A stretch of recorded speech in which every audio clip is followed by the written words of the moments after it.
Hello everyone, I'm Professor Chetan Sagar, recording my third video lecture and first in the series of automotive emission on the topic emission standards in India. So you can see this series for boosting the knowledge of automotive emission, clearing the doubts, and can refer this as a study material for the examination. I would like to thank to everyone for subscribing my channel and showing the interest in my previous videos. Before starting the emission standards, we must know the definition as well as the causes of the air pollution. The air pollution is nothing but the change in the natural composition of the air due to the addition of the solid, liquid, or gaseous substances. And these air pollution are having a hazardous effect upon the environment as well as onto the human health. Basically, there are many sources which causes the air pollution. The point sources like the factory chimneys, the line sources like the vehicles which are running onto the road, as well as the area sources like the industrial and the residential area. As you know, the fuel using for the automobile, it is the hydrocarbon fuel, the fuel from the fuel tank, and the air from the atmosphere is entering into the engine cylinder, and at a proper timing the combustion is takes place. If the proper combustion is going to take place, then the carbon dioxide, the oxygen, the nitrogen and the water vapor, these are the products are going to produce. But because of one or another reason, the proper combustion is going to deviate. Due to this, the carbon monoxide, NOx, hydrocarbon and the particulate matters are going to form.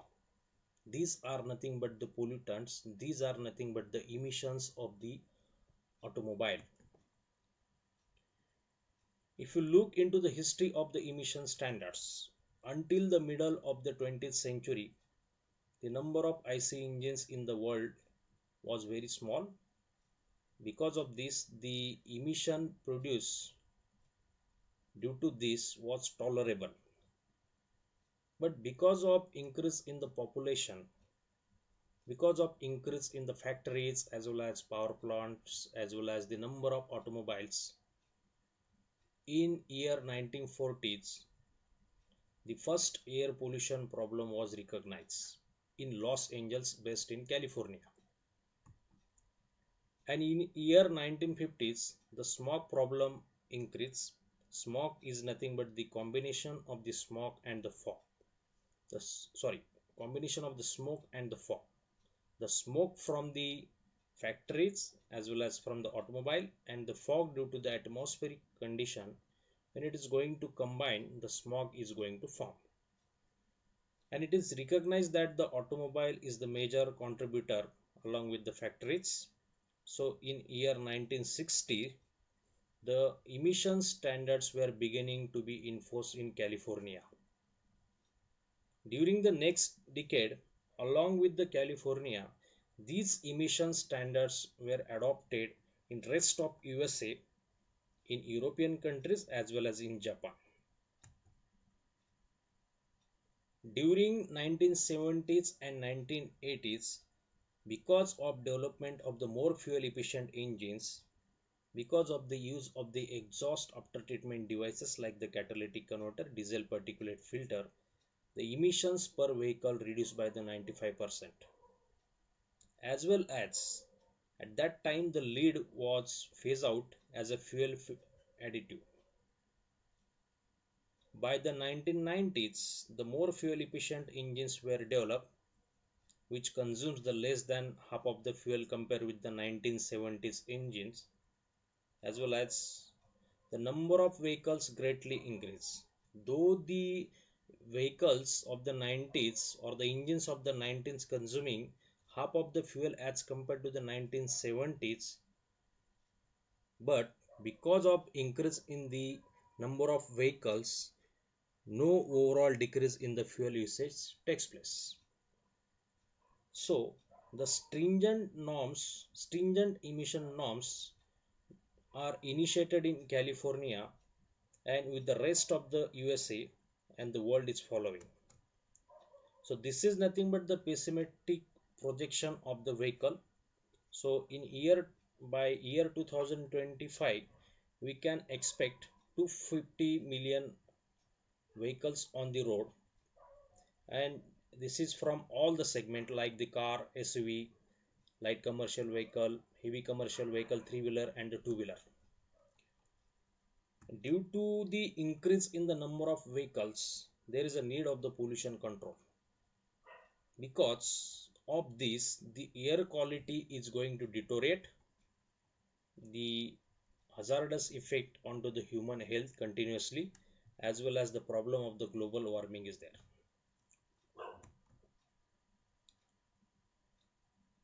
So, vehicle emission control program in India. So, what are the functions of this program? The first one is the formulation of the standards for the new vehicles like the Bharat stage emission norms, as well as the formulation of the standards for the in-use vehicles like the PUC test, the norms for the pollution under control test, the methods for the certification like the type approval as well as the conformity of production. This type approval type of certification, it is prior launching the vehicle. So without this certification, without the type approval certificate, no manufacturer can launch the vehicle into the market. So once the vehicle is going to launch into the market, for the compliance at the production level quality, the conformity of production certification it is required. So that is controlled by the authorized body. So emission norms implementation in India in year 1984, in the state of Maharashtra, the idling carbon monoxide emission and the free acceleration smoke norms introduced.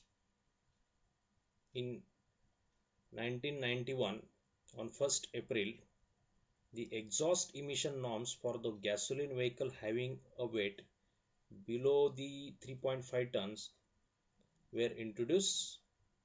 Consequently, in 1st April 1992, for the vehicle above 3.5 ton gross vehicle weight, the emission norms were introduced, and it is for the diesel vehicle. In 1st June 1999, the Euro 1 norms for the passenger cars implemented in National Capital Region Delhi. Consequently, in the next year, the 1st April 2000, the Bharat Stage 2 norms equivalent to the Euro 2 norms for the passenger cars introduced in NCR Delhi. In 1st January 2001, the Bharat Stage 2 for the passenger cars introduced in Mumbai, and in the same year the BS2 norms was introduced in Kolkata and Chennai. In 1st April 2005, the BS2 norms for all four-wheelers, two-wheelers and three-wheelers implemented in entire country. Similarly, on that date, the BS3 norms equivalent to the Euro 3 norms for all four-wheeler vehicles implemented in 12 metropolitan cities of the India. That metropolitan cities is nothing but in that cities the pollution level is higher. So these are the cities. In 1st April 2010, the Bharat Stage 3 norms equivalent to the Euro 3 for all four-wheelers, two-wheelers and three-wheelers implemented in entire country. And on the same date, the BS4 norms equivalent to the Euro 4 norms for all four-wheeler, vehicles implemented in 12 metropolitan cities of the India. And in 1st April 2070, the BS4 norms equivalent to the Euro 4 for all four-wheeler, two-wheeler and three-wheeler implemented in entire country. And in 1st April 2020, the BS6 norms equivalent to the Euro 6 implemented in entire country. So India has moved directly from BS4 to BS6 by skipping the BS5 norms. And India is the first country has switched from BS4 to BS6 norms in 3 years. So what is these norms? These norms are nothing but the emission limits. And that emission limits are basically formulated by the authorized body under the control of government. So these are the limits for the pollutant. So this is the data for one of the gasoline engine for the BS3 and the BS4. So if you compare this for the BS3, the carbon monoxide value was 2.30 gram per kilometer. For the hydrocarbon it is 0.20 and for NOx it is 0.15. And if you see the limit for the BS4 and the same size of vehicle, the limit of carbon monoxide was reduced to 1 gram per kilometer. For hydrocarbon it is 0.1 and for NOx it is 0.08. So these limits are not constant for all the vehicle. This is for the gasoline and it is for one category of the vehicle.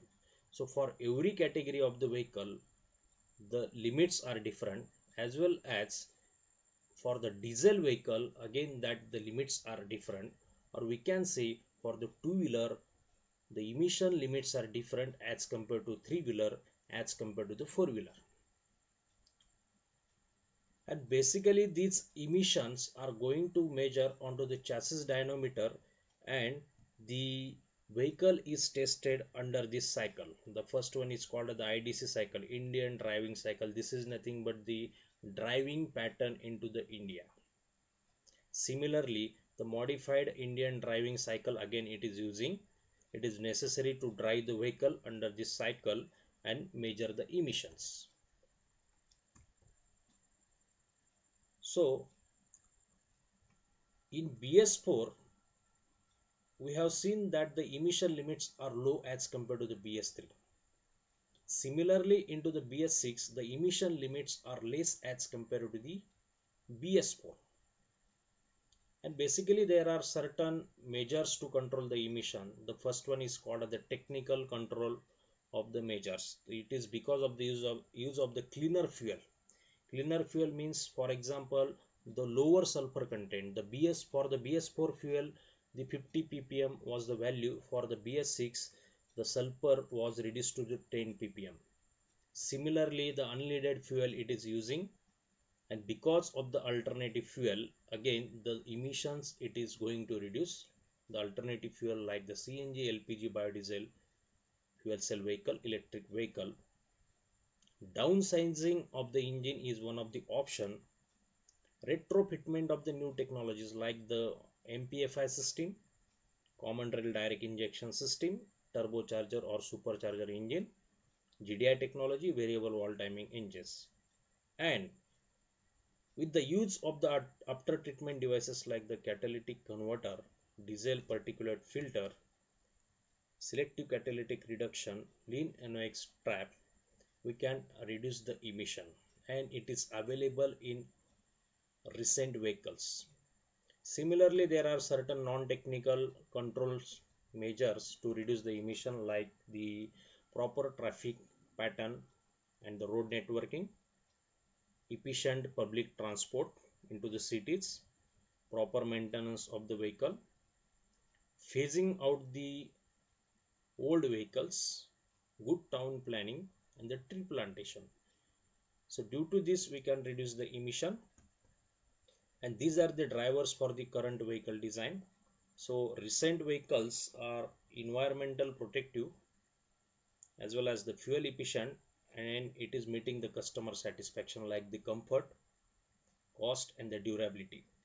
And these drivers are because of the development into the engine technology. It is because of the fuel technology, lubrication and oil technology, and due to the material technology. That's all about this video. I hope I am successful in putting my knowledge on this topic in front of you. My next video is on type of emission from SI and CI engine, causes of emissions and their ecological effect. If you like my video, don't forget to subscribe and share with others. Thank you.